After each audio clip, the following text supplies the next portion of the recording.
Hey guys, and welcome back to another BenjiPlays video. So today I'm going to be reviewing The Walking Dead 168 titled The Road's End. I have been waiting for this issue for quite a while after the massive heartbreaker that was 167 last month. I was wondering how things would be looking for Rick and the survivors now that they've lost such an important character. I want to quickly talk about the variant cover that is been promoted for Pride Month this month. I do like it, with Jesus holding the Pride flag or the LBGT flag. It does seem really good as a flag. It's definitely celebrating Pride and obviously celebrating well, it's not really celebrating, it's like it's promoting the funds, because all the money that is made from the variant cover being sold is going towards LBGT awareness or LGBT awareness, which is a good cause. But I was happy to pay my tribute for the thing. But obviously we start at the beginning with the Road's End, and I want to actually quickly, Pride Month variant was done by Cena Grace and Tamara Bonvillain. Bonvillain? Sounds like a Bond. It's like Bond villain, but it's Bonvillain. And it literally just says previously, rest in peace, Andrea. And we start off with everyone following Rick Grimes onwards, and we get little shows of all the characters that were outside Rick's house in the previous issue. So Michonne and Jesus, Magna, Yumiko, Connie and Luke, Maggie and Herschel, Dante, Eugene still crying over what happened, Annie, Carl and Lydia. But we get this like third, I think it's like a third, like obviously spreading the 2 pages into thirds, just like them reconstructing and obviously disposing of the herd that was the main story arc for this trade paperback, because this is the last issue in the trade paperback for volume 28, which hasn't been confirmed of like a cover, so I can't really show you. So yeah, we get Dwight talking to Rick about how he managed to get the Saviors in order and just stuff like that, and telling them that Sherry is alive, but she died but the sad thing is, she died 2 issues ago in 166, even though she is on the cover of 168, which again is good, or like, I wouldn't say foreshadowing because it's not that. Misplacement in the cover, because the cover was released before 166 came out, and I'm guessing it didn't really want to spoil the story. But obviously Dwight is still saying sorry for Andrea's death, and then we get Rick Grimes, and it's John, one of the original Saviors. He says like he says that all the Saviors respected Andrea. It was in honour of that respect that we assisted you one last time. We are sorry for your loss. So he understands why he's acting like this, and he's sorry for Andrea's death, which seems kind of different for the Saviors, because obviously they've been seen as like this evil villain, but obviously after All Out War they've never really been about, and they've just been seen as these massive assholes. But this could be a sign of redemption. But obviously Rick says he's appreciating everything they've done, and hopefully they can begin to repair the divide between them and hopefully bring in peace. But then John brings in the scariest question ever. Where is Sherry? Rick keeps talking about cooperation, but John just asks again, where is Sherry? That is going to scare the bejesus out of people, because you know then, I was reading this and I knew shit is going to go down. But Rick just tells him straight up, Sherry is dead. Nice little block there, and he's just like, any hope for peace between us died with her. Boom.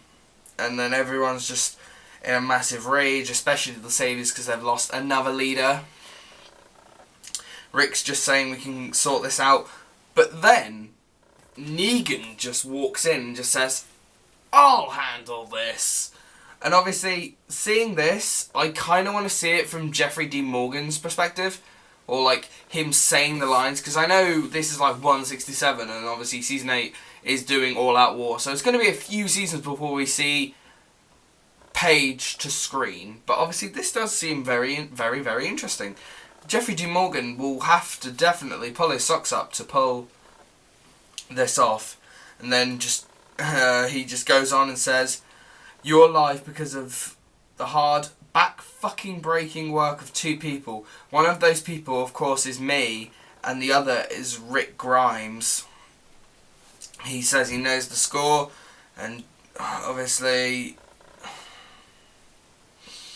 he mentions Lucille again. He says, "Some of you are some bloodthirsty fucking monsters to rival Lucille herself. God rest her wooden soul. So I have a proposition for you." And obviously he starts talking about what if he became the leader of the Saviours again.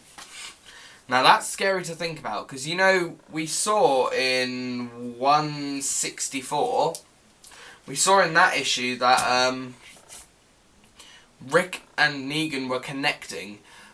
Obviously they've been enemies since Negan arrived in issue 100. That's kind of scary to think about. But obviously as they developed, they both developed as characters. They both developed as people. But obviously Rick was more ahead of it. But obviously Negan here, giving this giant monologue to every single saviour. It's kind of scary to think about. And he says, and he just says, "Kneel down." Obviously he says, "Should I be the leader again?" And obviously we get this scene, or like in a couple of panels, where one of the saviours, Mark, who appeared in issue 105, and if you remember what happens in issue 105, one of my personal favourite issues, was when Carl snuck into Sanctuary, and Mark was the one who got his face burnt. That was obviously the first time we got to see of Mark and the Iron, but that was scary. But we see him kneel and say, "I am with you, things were better when we were stronger." And obviously no one else joins him to kneel. And Negan's just like, okay then, backhand punches him and just goes on again. He's just like, he's just especially angry and just says, "Jesus, Mark, you are one special kind of sheep." And then he just like pull himself together and then just speaks to John, because John is now kind of like the de facto leader of the Saviours at this point, because he seems the more, obviously Negan just talks to him, so to me that looks like he is the leader. Negan just goes on about saying Rick's not a dictator, and how he's happy, and how John is happy that Sherry is now dead. And then John just points his gun, more shit goes down, Negan goes on and on and on, and obviously Maggie sees that Negan is free. Now we knew Negan was free when he went to go first see the Whisperers back in like 150, I think it was like 152, 153, I can't remember which one. But obviously she now sees him out. She isn't happy because obviously Negan did kill Glenn. She still hasn't forgiven him. But I feel like 169 will see Maggie having a massive go at Rick about Negan being free, because I kind of want to see that. Robert Kirkman, I love your storytelling, but I would like a scene where Negan and Maggie have a talk, or Maggie has a go at Rick and Negan explains why he killed Glenn or something like that. That seems like something I could get behind. Negan goes on again, and then obviously goes, if Rick helps you, then you must fucking help him back. Something like that, and he just goes, "Pack up your shit and go." And the Saviours just leave.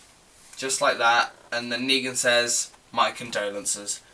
Obviously, Negan is starting to care. I mean, back in issue 100, he would have killed anyone, no question. He would have killed Rick and his entire group, no questions asked. But now, 68 issues later, which is a long time, shows his progression as a character. But obviously, we get this montage of panels of Alexandria being cleared up. So graves being dug, and obviously we see Andrea's body being carried by Maggie and Michonne, and Carl and Rick crying their eyes out, which is depressing itself because Andrea was one of the original Atlanta survivors. There's only 3 Atlanta people left: Carl, Rick, and Sophia, which is depressing. And then the gate is finally reconstructed, and we get a massive, like, 2/3 of 2 pages of graves to remember everyone else. And then Annie confronts Mikey about his mother's death in 163, and then we finally get closure for Gabriel, because obviously Gabriel died back in issue 158 by Beta. Obviously back in like the start of the Whisperer, he went to the water tower. He was supposed to let everyone know about the massive herd of walkers. He died. No one knew what happened to him, or if he was even alive. And then Jesus just goes to Aaron, I think it's Aaron, he goes, "I found Gabriel, he had just been hanging there upside down the whole time, and he was just like, I know." And obviously it's so gruesome to see a long character such as Gabriel. I mean, he was around just after the prison, or like during the Fear the Hunter story arcs, that's like volume 11, to survive like 17 volumes of a book. Even though he was never like a massive fan favourite, he was still a likeable character. And then obviously we get Eugene saying it was all my fault about Andrea's death. He still blames himself for it, but Maggie just says it wasn't. Michonne just looks at Rick, and Rick is just silent. But then we cut to Rick's household where he's just staring. He's just looking towards us, which obviously he's not towards us, but obviously looking ahead of him. Carl tries to comfort him. He's saying he's sorry, and he's saying goodnight, so he's now gone to bed with Lydia. And then Rick takes his coat, his shirt off, even his prosthetic arm. So he just walks out into the night. Now this is what I love about this art. Charlie Adlard, you are amazing in your art. Showing the moon and the stars like that, it's really nice. And then Rick, now this, it's either scary or it's very much symbolism. Rick goes down to sleep at Andrea's grave. Just saying, Andrea's grave. Now I think that is symbolism. Well, I think it's kind of like symbolism to show that Rick can't go on. He just wants to die. He's kneeling at his own grave. He's sleeping on his grave next to, or like on top of Andrea. But it's sad because obviously they've been lovers since like issue 90, and like obviously the time before Negan, during Negan, the war, the time skip after that, they've been in love, and obviously Rick has loved her for years and years, but obviously it's sad to see her go. But obviously we ended with that image of Rick sleeping at Andrea's grave. He can't let go of her, which is really sad to see, because everyone loved Andrea, and Robert Kirkman even says in the letter hacks he didn't plan for 167 to be 44 pages. That's about 2 issues.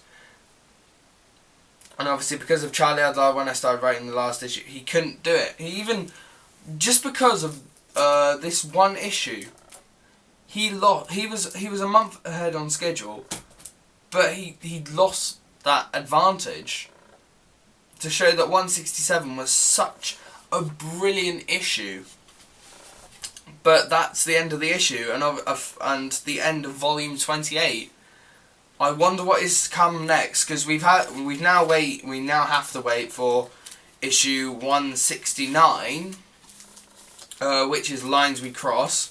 And I want to talk about issue 170, because recently, like I think about a week or so ago, the cover came out, and it shows Eugene, Magna, Michonne, and someone else. I can't remember who it was, but it looks like a promising issue, because I think my predictions for 169 are Rick will finally, or I don't know, he'll still be grieving over what happened, but I think Eugene will tell him about Stephanie and Ohio, because obviously now that they've cleared up Alexandria,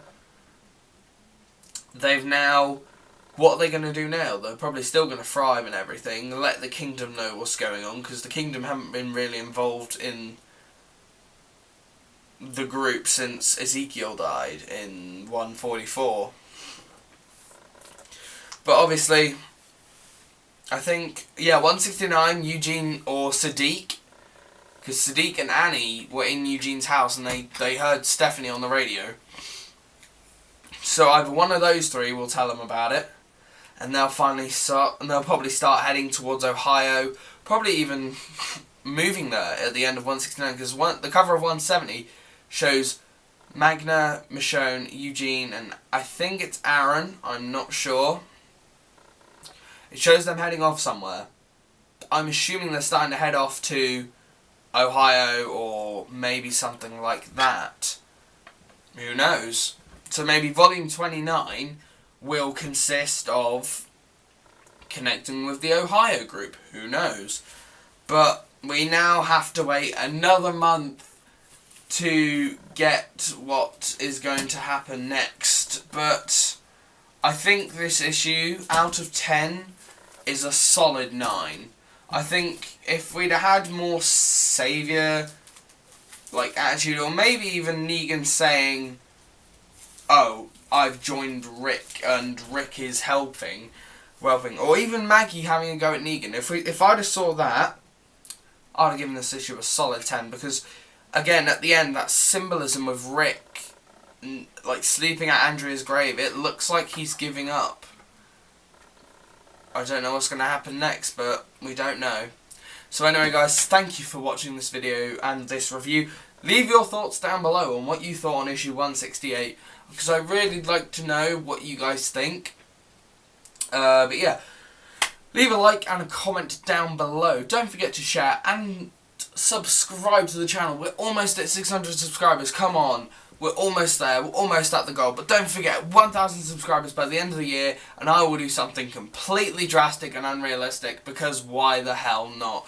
You guys are what make the channel possible. I love you all for it. But yeah, Walking Dead, and we'll continue, and I'll see you guys in the next video. Bye-bye.